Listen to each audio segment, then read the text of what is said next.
We're going to put this right here I for was now. going to say, if you just threw it when you Where's got out Cam here. at? Yeah. No, I wouldn't do that again. Your daughter's not here to yell no at you again. Daddy, no. I love it. So, man, I mean, looking back at this season, it really does feel like a movie in so many ways. And for you, I mean, what an interesting experience suddenly being a rookie again in some ways, of going to a new team, a new city, new building. What was that like for you, just suddenly starting over so late in your career? Yeah, it was, I would say, very invigorating just to have the opportunity to come someplace that was totally different. And, when you're in the AFC East for a long time, and then you go to the NFC South, literally everything was different. The weather, the opponents, the conference, the teams who were playing, being in the NFC, that was so challenging. And I remember I talked to Peyton Manning. He was like, "You really are going to the NFC?" He stayed in the AFC when he left Indianapolis to go to Denver. So it was just a great career challenge. And when I look back on making that decision, when I see Jason up here and I see Mike sitting up here and Joel, I haven't seen him yet tonight. I got here a little late. And just so many of the people, hearing Bruce right there, and it brings back the most amazing memories. Because again, I just couldn't have imagined the 3 years going the way that they did. It was just the love of football, being in this community and playing for you guys was was a dream come true for me.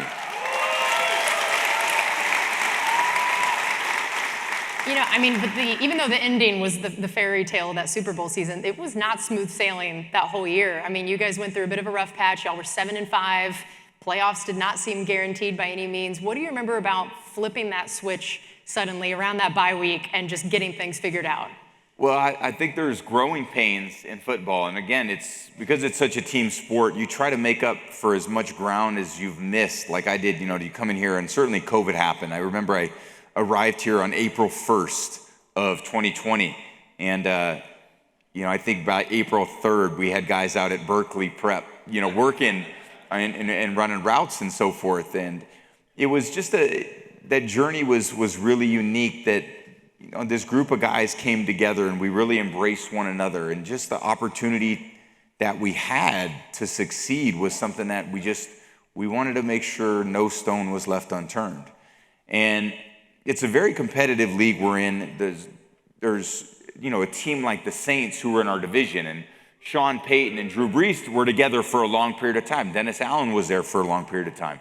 And you've got to find a way to make up ground on them. And the first 2 times we played them that year, the second time, certainly, they kicked our butt pretty bad at a night home game. It was 34-3 or 30. It was ridiculous. I don't even want to think it's erased from my memory at this point. But we got their ass in the playoffs when it mattered. Yeah, that's right. So the league's competitive, and it just took us a while for us to kind of get our feet underneath us. But there's just a lot of situations that come up in football that you just can't practice every single week, and you've got to build up an inventory. But by the time we hit our stride going into week 13, I felt like, we just keep doing what we're doing, and we had built up a great inventory of things that were working well, then, we could really make a run at this thing, and we sure did. One of the cool things about how long you had played is you had basically faced every scenario and situation you could imagine, except for COVID. That was this whole new thing that nobody knew what to do with it.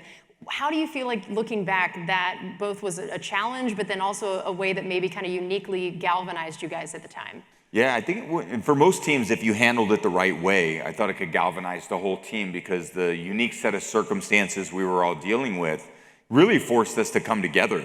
There's no place for any of us to go except be at our facility, talk about football. There was no places to go after the games. There was no places to go on Monday nights. There was just places for us to communicate and talk about how to be better for one another. So I thought we just did a great job of handling it. Bruce did an unbelievable job of his leadership through the entire season. And I think his commitment to the club, and Jason's, and Joel and Brian. And we just had this really unique group of guys that were all in it for one another. And there was nobody that was selfish. Everybody was playing for one another. And that's the best type of team to be on. I said earlier, you play for one another. That team was a very, very close team. And it started, the moment that I got here, I could feel the closeness that we all had. I love Love that. And I mean, you've been to a few Super Bowls at this point.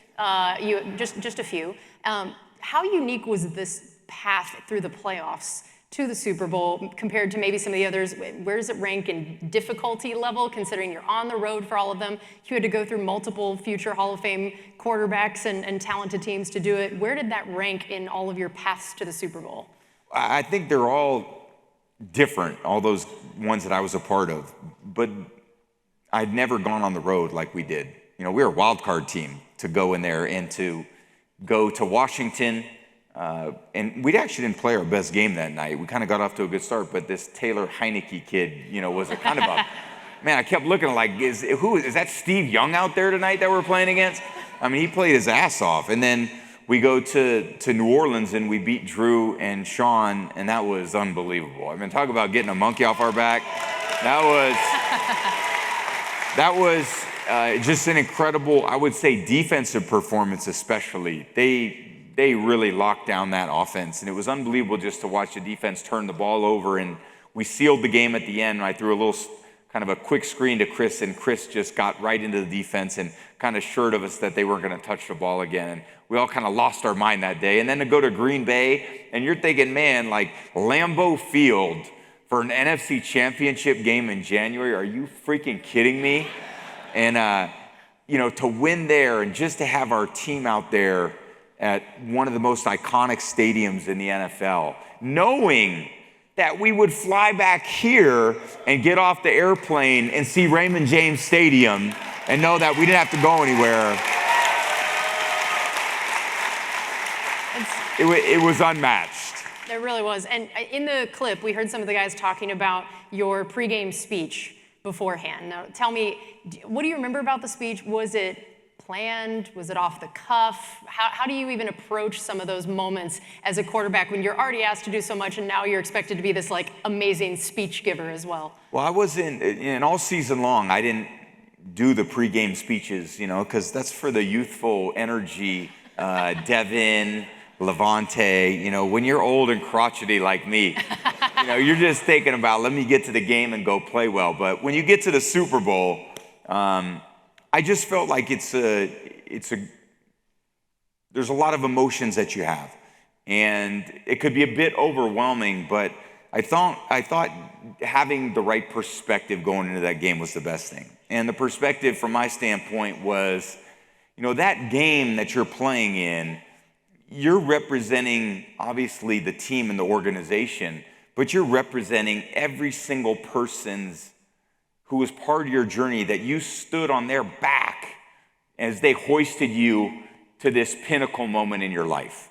And don't forget about any of the teachers, your parents, your sisters, your brothers, your spouses, your children, your grandparents, the kids you grew up in school with, your Pop Warner coach. It's just, you're there for all of them. And believe me, every member of your family, friend group, that's been a part of that journey is watching that game, just dying for you to win. And I think that perspective I had gained because being in that game, you know, I was able to go back and go to my high school after we won and see the impact that made on me, but not just for me, but for all those kids at that school too. And when you go to the White House, what that means for you as an individual, when you go and have a parade, what that means, and when you get a Super Bowl ring that night, I mean, all those experiences, you know, for me actually became greater when I realized that it was more fun when I got to experience other people having that for the first time than for myself. So just to make everyone aware that this is truly a life-changing moment. It's not just another game. It's a game that, for better or worse, and I have a lot of friends who introduce me, hey, this is my friend Tom. You know, he's the 3-time Super Bowl loser. I get that a lot. So I know what it's like to lose that game too. And I certainly am fortunate to know what it's like to win that game as well. And winning's a lot better than losing, let me tell you. You remember the game either way, it's way better to remember it for a boat parade and a ring than for, you know, a nightmare that you never want to experience again. Yeah, I can see why that speech worked as well. I'm ready at the moment. Go, girl, like, let's go. So tell me now, you're in that locker room, you give that speech. What did it feel like in the locker room, maybe before and after it, for the team as a whole, and then even you personally? I know there's got to just be like emotions running wild, and they're all kind of interconnected with everybody. What are the vibes that are happening in there? Well, emotions are high, for sure, for all of us. And the important part, though, is emotions don't win football games. Emotions are great, and they can get you in the right frame of mind. What wins you a football game is Ndamukong Suh knocking the shit out of Patrick Mahomes. Let's go. And Shaq Barrett chasing Patrick around the field like a little rabbit, like he was getting after him. And JPP, trying to terrorize the running backs, and Carlton locking people up, and the way that and Devin and Levante doing what they did as they, throughout the entire playoff. So you can get yourself in the right frame of mind, but by the time you get out there on the field, to me, it's about tactics. And it's about what do we really got to do to, make sure we can move the ball down the field and score points. And then the execution has to be at the highest possible level. And I thought that was, of all the games to have our best game of the season, the Super Bowl against the Chiefs, there was no greater game than that.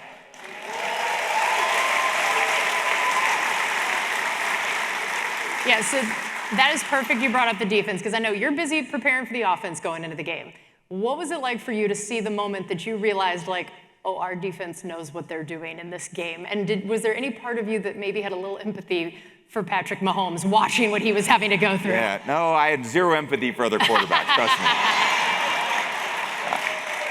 Zero.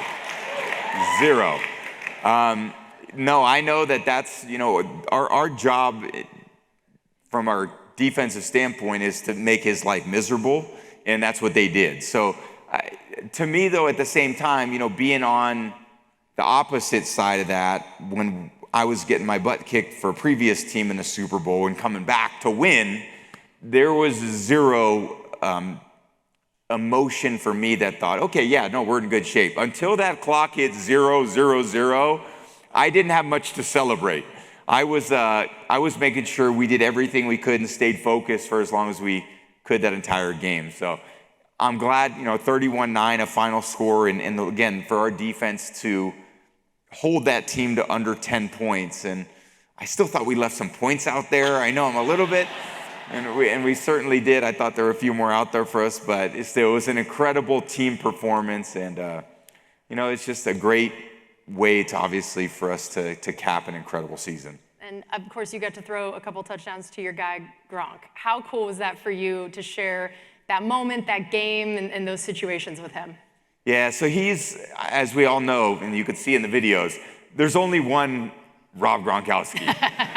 He is truly one of one, and I got to see it from, a young player that wanted to, had big dreams of getting to the NFL and making a name for himself. And then to see how he developed and to go from this 21-year-old kid when we drafted him, and, at 21, he got to start drinking, at 21. He didn't do that at Arizona at all when he was 17, trust me. I got to see him mature from a 21-year-old to ultimately coming here and then putting together, I thought, one of the best seasons that he ever had in his career. Because what you don't understand about Gronk is, it seems like, oh, no, he's kind of aloof and, he's fun. But the reality is he's deadly serious out there on the field, too. And for as great as he is catching passes, and we all love that about him, there was nobody that loved dominating on the line of scrimmage in terms of blocking and doing all the unselfish things that Gronk did. He was the ultimate teammate. I fortunate to play with some incredible ones, but there was nobody like him. And to see him catch 2 touchdowns in that game, and some of those really fun play designs that we had where he was featured, it was just to see him after the game. I remember I said, 2 tutties! And man, we're going to celebrate that for the rest of our life. That's the best part.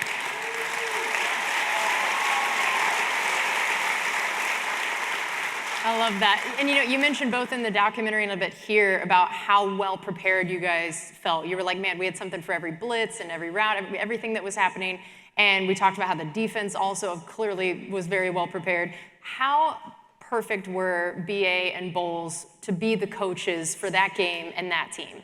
Yeah, absolutely incredible. And I think both of them, I would say the word for both those guys is fearless.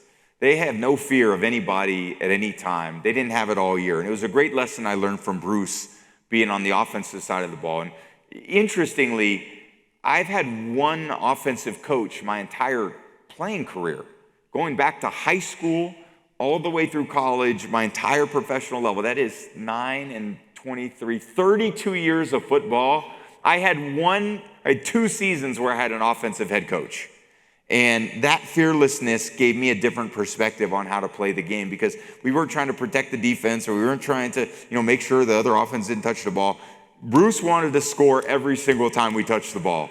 And when you get to the Super Bowl and he has that fearless mentality, it gives you so much confidence as a player to go out there and cut it loose as well. If there was anyone that would be considered an expert of what it takes to win a Super Bowl, I think you would be the person that's listed next to it in Webster's dictionary. So if you were to think about this team, why was this team qualified, ready? I mean, so much has to come together to win a Super Bowl. Why did the 2020 Buccaneers have what it took? We were a team full of players and coaches and staff that wanted to prove everybody wrong. That's what it was. We had certainly myself, Mike, Chris was coming from Penn State, didn't have the playoff success yet. Leonard Fournette came from Jacksonville as a high pick, wanted to prove people wrong. Gronk wanted to come back and do his thing. Levante wanted to prove to the world that he was one of the greatest linebackers to ever play in the NFL.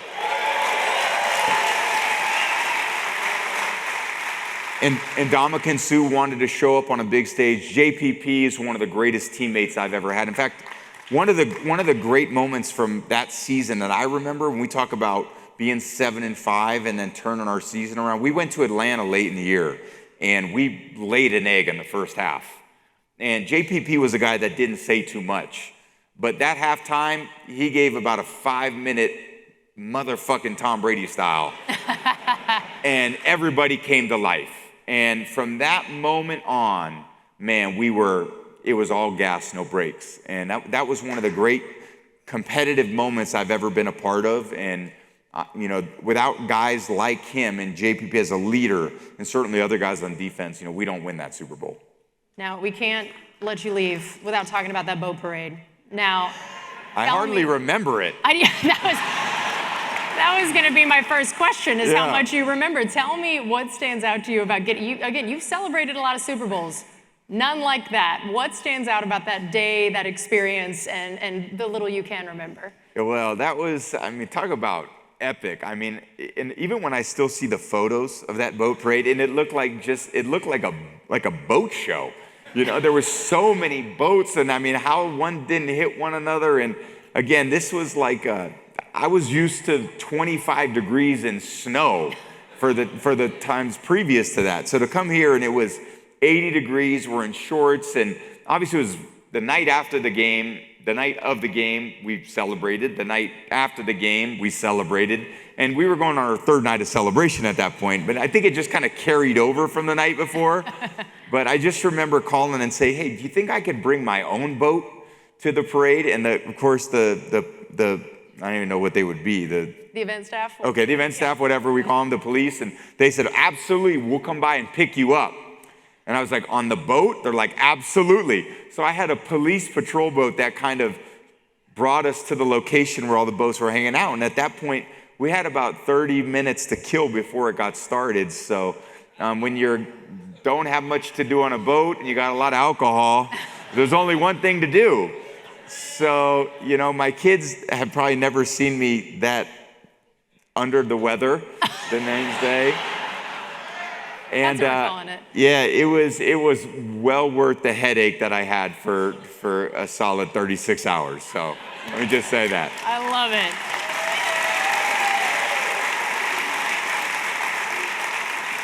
Now, you completed thousands and thousands and thousands of passes in your career. Where does the completion of throwing this bad boy rank in all of those? Absolutely the most dangerous pass in my career. I've thrown into triple coverage, but can you see how sharp that edge is? And I just imagine, because I can't imagine, Tanner Hudson and Cam and Gronk and everybody on the other side of the boat had any less to drink than I did.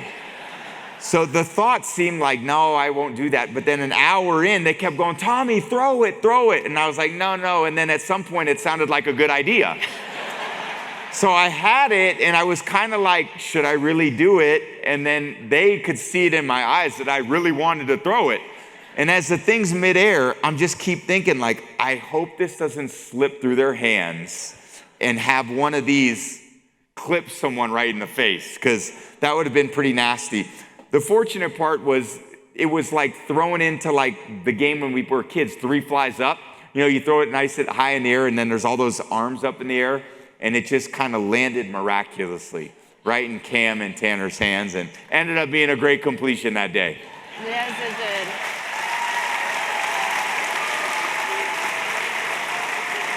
Well, we're going to close with this. We saw a brief clip of it. I feel like everyone here would love to hear one more LFG.